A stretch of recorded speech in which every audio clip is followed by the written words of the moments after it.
application review, business review, investment, lifestyle, social politic.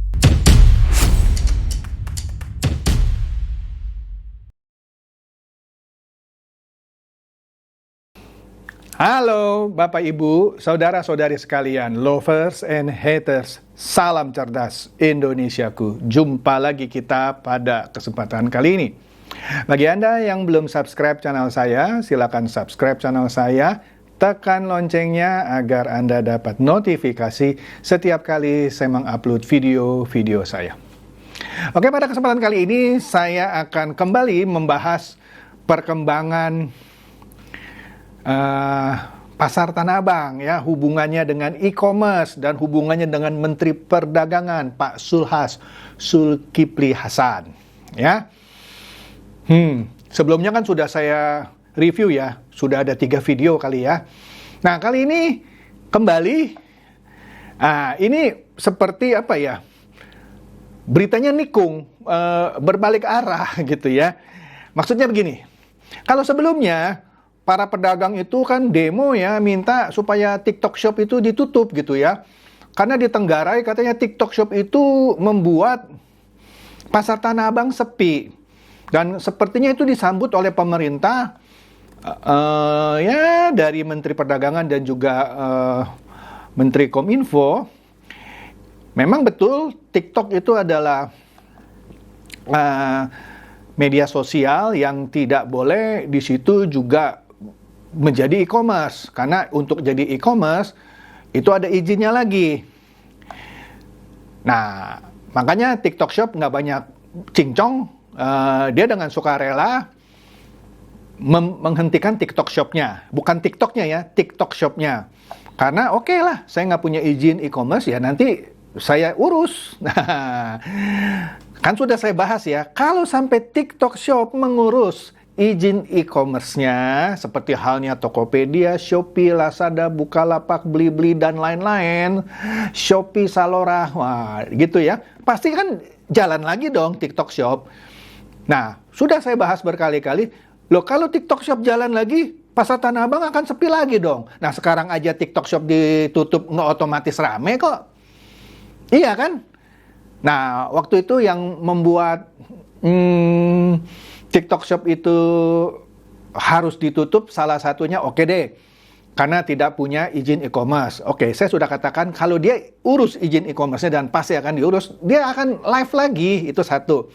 Kedua, di Tenggarai banyak pedagang di TikTok Shop yang menjual barang dengan harga dibanting gitu, ya, sehingga akan mematikan pedagang-pedagang tradisional di Tanah Abang. Lah kalau begitu bukan harus ditutup TikTok Shop-nya dong. Oke, ditindak kalau misalnya itu meresahkan. Walaupun itu juga nggak ada dasar hukumnya. Misalnya saya buka toko e-commerce apapun gitu, ya. Selama barang saya legal tapi saya lagi perlu uang nih misalnya, lah kan bisa dalam beberapa kemungkinan gitu, ya. Saya stok banyak gitu, ya. Kemudian saya lagi butuh uang, ya saya jual murah. Dan kalau orang borong barang saya, nggak ada yang salah sama saya, karena saya siap rugi gitu. Tapi apakah saya mau rugi terus mematikan yang lain? Belum tentu juga. Kalaupun ada orang yang punya motivasi seperti itu, seberapa kuat sih modalnya jualan rugi terus gitu, ya, untuk mematikan pasar Tanah Abang?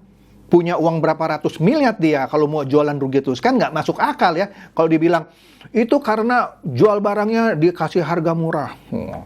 Oke deh, setelah TikTok Shop dengan sukarela menutup layanannya, seperti yang sudah saya katakan, pasar Tanah Abang tidak otomatis ramai, kan. Kemudian yang kemarin, ya, saya bahas mengenai para pedagangnya juga minta agar Shopee dan siapa lagi, satu lagi, Lazada juga minta ikut ditutup. Saya sempat berkelakar, ya, kenapa nggak sekalian minta Tokopedia, minta Blibli, minta Bukalapak, Salora juga ditutup misalnya. Kenapa cuman Lazada dan Shopee? Ya kan lucu, ya. Nah, kan sudah saya bahas juga, teman saya ada yang punya toko jualan di Mangga 2, selain dia tetap punya toko di Mangga 2, dia juga jualan online. Karena kan itu sudah menjadi suatu gaya hidup sekarang, ya. orang belanja melalui e-commerce, apapun itu namanya, Tokopedia lah, Shopee, Lazada, Blibli, Bukalapak, Zalora, dan lain-lain. Saya juga sudah ceritakan, saya beberapa waktu yang lalu beli sebuah kamera.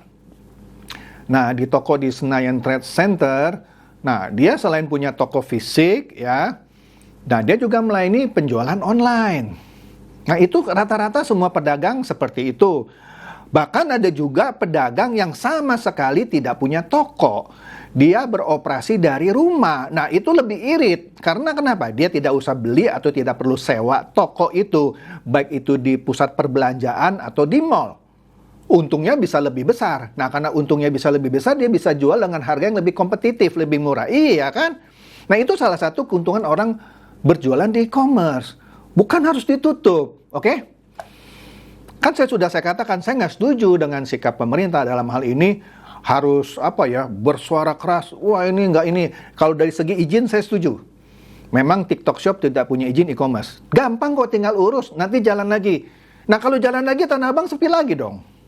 Oke? Sudah jelas itu ya. Nah, sekarang kita lihat perkembangannya yang berbalik arah. Berbalik arah. Oke, kita lihat nih ya berita di TV One News yang dicuit di Twitter yang sekarang namanya X ya. Di sini Pak Sulhas ini ya, atau Menteri Perdagangan Zulkifli Hasan mengajak pedagang pasar Tanah Abang masuk platform e-commerce. Ya.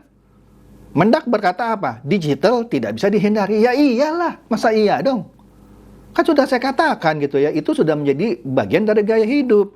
Orang sekarang mungkin malas ke mall atau mungkin malas ke pasar Tanah Abang, misalnya panas dan ada resiko copet dan segala macam ya, mendingan beli dari e-commerce gitu. Walaupun tidak semua barang lah bisa dijual online, oke?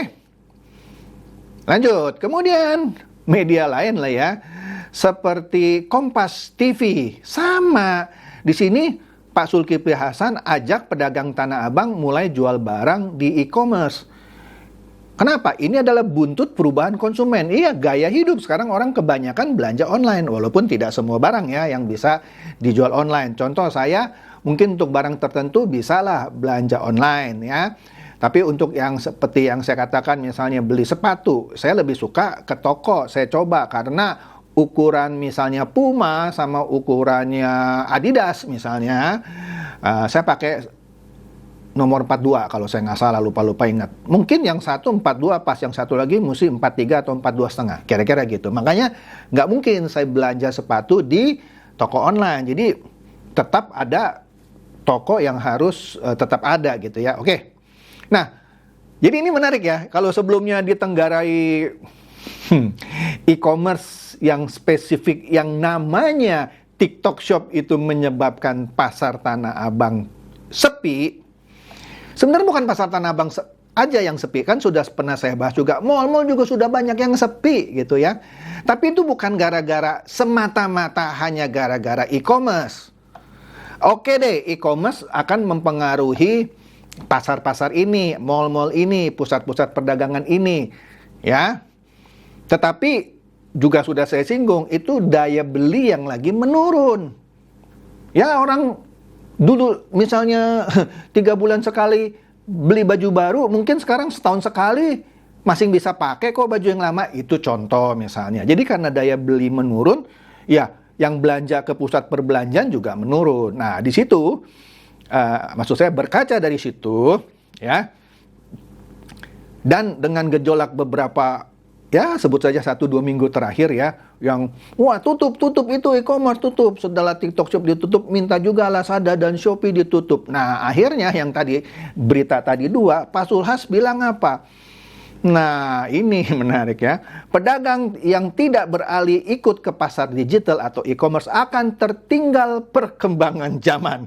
Kalau sebelumnya dikatakan, iya nih e-commerce TikTok Shop nih yang bikin sepi. Sekarang pendapatnya adalah pedagang yang tidak beralih ikut ke pasar digital atau e-commerce akan tertinggal perkembangan zaman. Kalau di berita yang lain, jangan jadi komodo gitu, yang lelet, lambat. Harus ikuti perkembangan zaman ya. Oke, mantap ya. Jadi di sini Menteri Perdagangan seperti tadi berita di TV One News dan di Kompas TV mengajak pedagang di Pasar Tanah Abang untuk masuk dalam perniagaan daring dalam jaringan digital e-commerce ya, melalui platform yang banyak itulah ya. Seiring dengan peralihan gaya hidup para pembeli ya di dalam membeli barang yang sudah mulai familiar dengan e-commerce dan ya sudah menjadi hal yang umum gitu ya. Nah, lucunya di sini ya, menurut saya ini lucu ya. Menteri Perdagangan ini mengapresiasi salah satu platform e-commerce yang mewadahi usaha mikro kecil dan menengah UMKM untuk menjual produknya. Yang justru yang diminta ditutup oleh para pedagang Pasar Tanah Abang. Disebut di sini Shopee. Wah, padahal Shopee dan Lazada yang ikutan minta ditutup oleh para pedagang Pasar Tanah Abang. Alasannya apa? Pak Sulhas ini ya, tanda kutip, menyebut Shopee. Karena katanya Shopee itu sudah tidak impor lagi, nggak jual barang-barang impor. Dia menjual barang-barang lokal, membantu UMKM. Padahal TikTok Shop juga banyak dipakai oleh UMKM. Memanglah TikTok Shop tidak punya izin e-commerce ya. Tapi lihat, sebentar lagi dia akan comeback, dia akan kembali ya. Nah, jadi Shopee di sini disebut spesifik Shopee membantu UMKM. Rasanya bukan Shopee aja sih ya. Lazada juga, Blibli, Bukalapak dan lain-lain semua membantu UMKM. Bebas kok. UMKM banyak ada di Tokopedia, ada di Bukalapak, Blibli dan lain-lain. Bukan hanya Shopee gitu ya. Nah, sekarang katanya tinggal para pedagang Pasar Tanah Abang.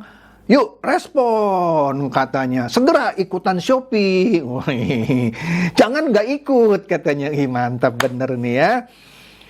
Dia udah nggak jualan barang import lagi. Barangnya dari UMKM kita katanya. Apa iya udah nggak jual barang dari luar lagi? Rasanya Anda masih bisa beli barang-barang produk luar negeri kok dari Shopee. Tapi oke deh, saya nggak mau berargumentasi di situ ya. Nah, disinilah Pak Zulkifli Hasan menanggapi keluhan pedagang Pasar Tanah Abang yang meminta agar platform e-commerce lainnya seperti Shopee dan Lazada untuk ditutup juga. Setelah pemerintah mau menutup TikTok Shop, tapi TikTok Shop sendiri yang menghentikan layanannya. Nah, justru Pak Zulkifli Hasan sekarang menilai pedagang yang tidak beralih ikut jual di pasar digital atau e-commerce akan tertinggal perkembangan zaman. Nah, makanya inilah berita yang jadi berbelok arah, yang mana awalnya seperti seakan-akan memusuhi e-commerce, sekarang malah dianjurkan ikutlah masuk Shopee e-commerce ya. Itu nggak bisa dihindari katanya, itu adalah platform digital, itu adalah seiring dengan perubahan zaman ya. Pak Zulkifli bilang kepada teman-teman di Pasar Tanah Abang, sayur aja sekarang dijual online. Iya betul, ada beberapa platform yang jualan sayur itu secara online, diantar ke rumah ya. Apalagi pasar-pasar yang menjual barang komersial, pakaian, sepatu dan lain-lain. Kita harus mengikuti perkembangan zaman. Selain offline yang punya lapak, punya toko, juga online. Mantap ya. Inilah Indonesia Raya ya. Nah, pemerintah sebelumnya katanya sudah mengabulkan keinginan para pedagang untuk menata agar media sosial yaitu TikTok tidak lagi berjualan melalui TikTok Shop, ya kan? TikTok Shop dinilai menjadi alasan sepinya penjualan dan menurunnya omset para pedagang Tanah Abang. Walaupun saya nggak setuju ya, apakah sudah diriset, sudah disurvei. Nah, TikTok Shop nggak banyak cincong ya, dia langsung resmi menghentikan sendiri tanpa harus disuruh sama pemerintah gitu ya. Sejak Rabu 4 Oktober lalu ya. Jadi apa nih komentar Anda semua? Please silakan komen di kolom komentar ya. Jadi inilah perkembangan terakhir ya dari para pedagang Pasar Tanah Abang versus platform e-commerce ya. Malah sekarang diminta oleh Pak Sulhas, ya buka dong lapak di Shopee, jualanlah di Shopee. Juga harus jualan digital, kalau nggak ketinggalan zaman. Yang saya bingung kalau mereka pada ikut jualan di lapak seperti Shopee dan lain-lain itu, apakah pasar Tanah Abang tidak tambah sepi? Oke deh, Anda nilai sendiri. Itu saja dari saya, semoga ini mencerdaskan dan mencerahkan Anda semua. Silakan share video saya ini kepada teman-teman, sahabat atau kerabat supaya mereka juga tambah cerdas dan tercerahkan. Seperti biasa, terima kasih.